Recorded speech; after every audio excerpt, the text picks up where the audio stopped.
دین اسلام نے ہمیں یہ بتلایا ہے کہ یہاں آنے سے پہلے سب لوگ عالم ارواح میں تھے، اور یہاں آنے کے بعد سب لوگ عالم دنیا میں آ گئے۔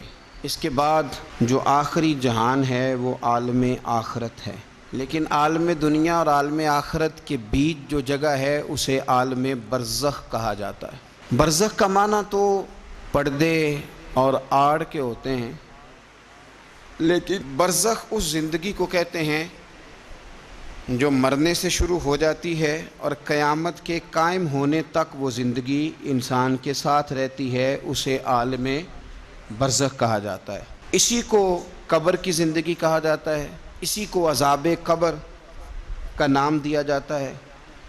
لیکن عالم برزخ کیوں کہا جاتا ہے، اس کی کیا وجہ ہے؟ تو اس کی وجہ یہ ہے کہ ہر آدمی کو قبر نصیب نہیں ہوتی، تو جو جل کے مر گیا جزا اور سزا اسے بھی ملے گی، عذاب قبر اسے بھی ہوگا، پر اس کا نام کیا ہے؟ عالم برزخ۔ جو آدمی دریا میں ڈوب گیا جزا اور سزا کا معاملہ اس کے ساتھ بھی ہے، لیکن نام اس کا کیا ہے؟ عالم برزخ۔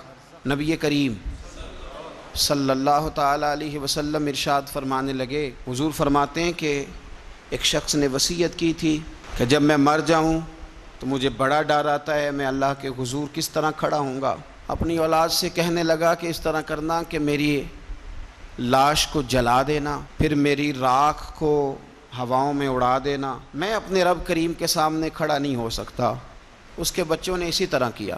تو حضور صلی اللہ علیہ وسلم فرماتے ہیں پھر اللہ نے زمین کے ذروں کو حکم دیا اور زمین نے سارے ذرے اکٹھے کیے، پھر رب نے اسے زندگی دی اور پھر پوچھا یہ تو نے وصیت کیوں کی تھی؟ تو اس کرتا ہے اللہ میں تیرے سامنے کھڑا نہیں ہو سکتا تھا، مجھے اپنے اعمال کا پتہ تھا، جے ویکھاں میں عملاں والے تے پھر تے کچھ نہیں نا میرے پلے، تو میں ڈرتا تھا کہ کیا بنے گا۔